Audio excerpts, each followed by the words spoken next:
I'm James Karst.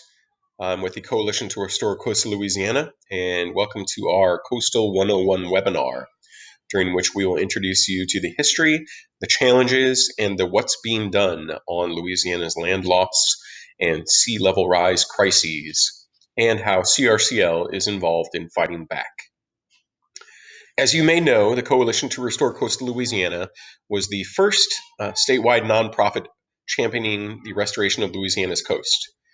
We are an influential environmental organization founded in 1988, and we have expertise in policy, science, outreach, and on-the-ground restoration across Louisiana's coast. But that is enough about us. I would like to introduce you to Taylor Laurent, our outreach associate and AmeriCorps team member. She will be giving a presentation that highlights the dynamic environment in South Louisiana. She'll explain how and why our coast is always changing, and she will describe why we will never be able to fully restore our coast. Take it away, Taylor. Thank you, James. To give you guys a little introduction on myself, I was born and raised here in Louisiana. I fish here, hunt here, and that is one of the main reasons I really want to work hard to conserve our waters and our land. And we're going to jump right into the introduction to coastal Louisiana. To start, I want to show you guys the drainage basin of the Mississippi River. The river drains 41% of waters in the United States, including 31 states and 2 Canadian provinces. Why is this important? Well, 8,000 years ago, this is what Louisiana's coast looked like. The areas where New Iberia and Prairieville now stand were not yet dry land. In the next series of slides, I want you all to focus on the timeline in the upper right corner, as well as these 4 cities, which are marked by stars, to see how they were formed by the river. Think back to the image of the river basin. Mud, sand, and settlement traveled from the other states down to Louisiana, and during annual flood periods, that sediment was deposited along the coast, which built up the land that we know today.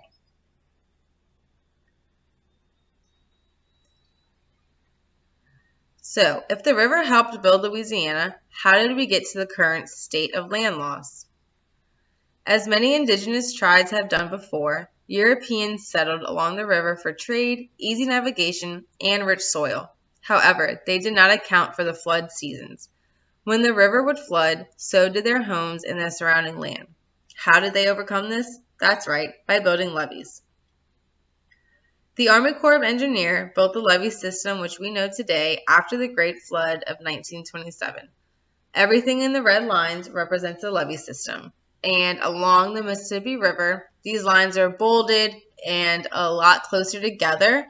So that is important because if you look towards the west at the Atchafalaya River, the lines are thinner, which shows that they are further apart from the river, which creates a floodplain, which can accommodate for more water during flood periods, which is great for land maintenance. Before the Mississippi River levee system was put in, the river constantly created land, but now that sediment is being directed to areas that don't need it, we have starved wetlands. Where you see these plumes of mud, it shows the sediment from the river. Sediment flows out of the mouth of the Atchafalaya and Mississippi rivers. This image was taken also when the Bonnie Carey Spillway was open, because you can see that there's a plume of sediment over there as well. We need this sediment in areas that are losing land to help build up the land naturally again. In this next section, I will talk more about challenges to our system which contribute to land loss. Humans have cut channels for oil and gas exploration along with navigation throughout our coast. Anytime you see a straight line in the marsh, it is man-made. The construction of these channels allowed saltwater to penetrate freshwater ecosystems and provides greater opportunity for erosion. To better understand, imagine you have a block of solid ice and a bag of cubed ice. Which of these will melt faster? The smaller pieces, obviously, because there is more surface area. Just like the ice, if the marsh was whole, it would take longer for it to erode. With many small individual chunks of land, there are more edges which erode faster. Remember, the Mississippi River drains 41% of the United States. Well, with all of that drainage comes sediment which gets blocked behind upriver dams. Louisiana is a deltaic system, and these systems result in soil which subside over time. Without the annual input of sediment into our systems, there is nothing to counteract that subsidence. Soil is like a sponge. When it gets wet, it expands. But once it dries out, just like soil, it'll shrink and compact, which can cause potholes and cracks in the cement. Sea level rise combined with subsidence gives Louisiana the fastest rate of relative sea level rise in the world. All that means is that as water is rising, we are also sinking. Wetlands reduce storm surge from hurricanes, but if the wetlands aren't stable, hurricane winds can tear them up. This image right here is from before Hurricane Katrina and Rita. Take a close look at the land, nice and green around New Orleans and Lake Pontchartrain. Now we have an after image. As you'll notice, the land that was once there is now gone. You can see how much damage hurricanes do to our coastal wetlands. Remember how navigation channels contributed to land loss? Well, this arrow is pointing to the Mississippi River Gulf outlet, and during Katrina, it acted as a direct path for the storm surge to hit New Orleans. We also encounter invasive species which are detrimental to our coast. First, there is the nutria rat. Nutria eat plant saplings, which negatively impacts our wetlands because we need plants to stabilize and hold our soil firm. Without nutria and with more plant saplings, it'll be harder for hurricane storms to rip up our marsh. We also have wild hogs that tear into levees and forests. And most recently, we've seen cases of the roseau cane mealybug in Plaquemines Parish, which has wiped out the wetlands areas. All of this means that we have a lot of work to do which counteracts the causes of land loss, because we do stand to lose a lot more land without action. This image represents land loss in Louisiana from 1932 to 2010. The red represents land loss, which shows in areas that is equivalent to the size of Delaware. The green represents where land is being gained or maintained, which is generally around the mouths of the rivers where sediment is being poured out. With our coast eroding, saltwater moves closer inland, and as this happens, freshwater species like crawfish, bass, and the black bears will have to find new areas to live. This will not only negatively impact species themselves, but it will have an impact on fishers and Louisiana's seafood economy. In this next section, I will begin to highlight what is being done to maintain and build land in Louisiana. The multiple lines of defense strategy identifies a system to reduce flooding for coastal communities through natural landscape features found in a healthy estuary and engineered structural features such as levees and floodgates. The first line of defense consists of environmental and ecosystem restoration. This consists of natural land-like barrier islands, sounds, land bridges, and natural ridges. Our second line is made up of structural flood protections, which are man-made steel or concrete structures that help keep water out. For example, levees, flood pumps, floodgates, and highways. Our last means of defense are non-structural adaptations, which are things that residents and homeowners can do, like elevate their homes or evacuate during storms. We need these multiple lines of defense to protect our coast and homes. The Louisiana Coastal Protection and Restoration Authority is an interagency organization which works collaboratively with other organizations, the Coalition to Restore Coastal Louisiana being one, to create a master plan every 7 years. The master plan has two main goals: to reduce flood risk and build and maintain land. Here's a map that shows areas where projects are being implemented through the state. In southeast Louisiana, there are more projects because of the Mississippi River and levee system. On the west, most projects are focused on shoreline protection and marsh creation. For a more detailed of this map, check out CPRA's website for an interactive view. Our land loss crisis is not caused by one problem and cannot be fixed with one solution. I will be running through different restoration project types, and keep in mind that none of these work on their own but are used in concert with other projects to produce the best outcomes. First, I will go over projects which alter the water. Here we have freshwater diversions, which are just diversions designed to capture more water and less sediment. These structures bring fresh water from the Mississippi River and divert it to areas that were once freshwater habitats and saltwater has now taken over. Don't get this confused with the Bonnet-Carré Spillway. That purpose is strictly to control floodwaters. Hydrologic restoration projects are very important to ensure other restoration projects are successful. We have lost the fresh end of our estuary and the wildlife that lives in that ecosystem.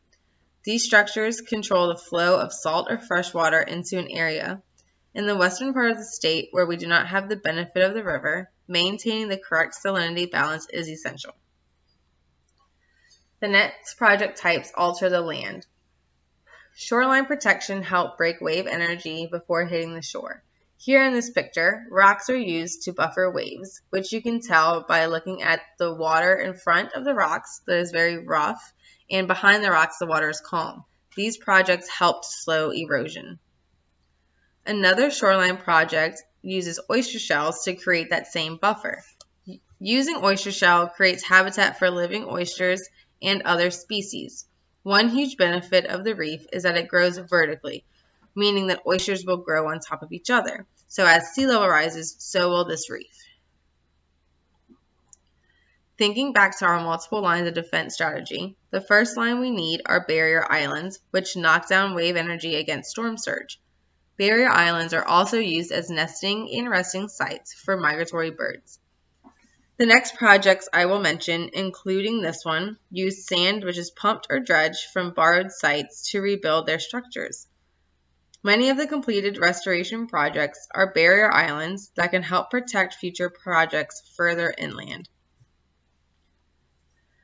Ridges are naturally the result of sediment piling on the edges of bayous and distributaries. These are high places along a marsh where trees can grow, and they are an important element for a healthy coastal ecosystem. This image shows a successful ridge and marsh creation in Bayou Grand Liard within the Barataria Basin.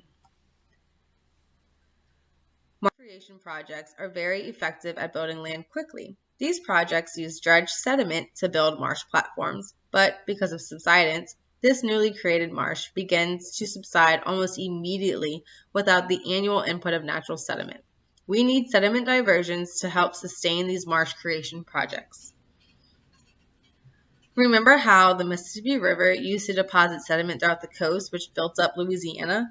Well, sediment diversions will be structures built in the levees that will help mimic the natural process of the river by pulling sediment from the Mississippi and diverting it to those areas of starved sediment. There are currently no sediment diversions in place, but these diversions are a keystone of coastal restoration in Louisiana. As mentioned previously, we can keep creating new marshes, but without sediment, they will continue to subside.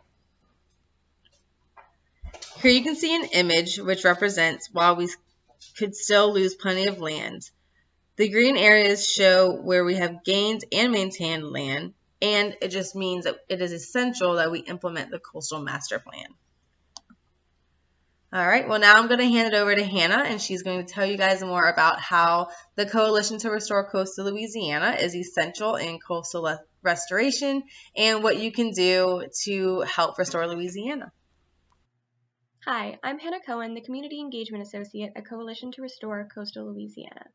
CRCL helps implement the Coastal Master Plan by focusing on our mission and vision to drive bold, science-based action to sustain a dynamic coastal Louisiana through engagement and advocacy. The next slides will show you what CRCL is doing throughout the state to stand by our mission and vision. Our habitat restoration program focuses on three main types of restoration. There are marsh and dune plantings, where volunteers come out and help us plant grass species that will stabilize the soil and protect neighboring areas against storm surge. We also engage volunteers with our coastal forest restoration, where we plant bald cypress, tupelo, and maple trees back into forests that were devastated by saltwater. When we plant these trees, we use nutrient protectors to prevent this invasive species from eating the roots. We also do beach restoration projects where fencing is installed to catch sand as a barrier against storm surge. We also have an oyster shell recycling program. CRCL partners with these restaurants throughout New Orleans to collect their used oyster shell and put it back to our coast. Pictured are some volunteers at our shell curing site where we bag the shell and place it in cages before it's taken out on barges to be used as shoreline protection. Since 2014, we've collected nearly 10 million pounds of oyster shell. If you want to support this program, you can eat at these restaurants and volunteer to bag shell with us. To make sure that our projects are working properly, we have a monitoring team that goes out to each site yearly and documents our progress. Here you can see the before and after of a beach restoration at Grand Terre. We also use drones to monitor our projects. Here we have a tree planting in Manchac. On the left, you can see what the forest looked like before volunteers came out. And the drone image on the right shows what the area looked like after 500 trees were planted a year later.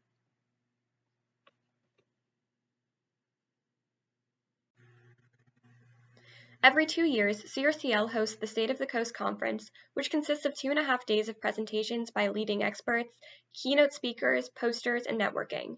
Scientists, landowners, federal and state agency personnel, and other attendees gather to exchange relevant information on the dynamic conditions of Louisiana's coastal communities, environment, and economy.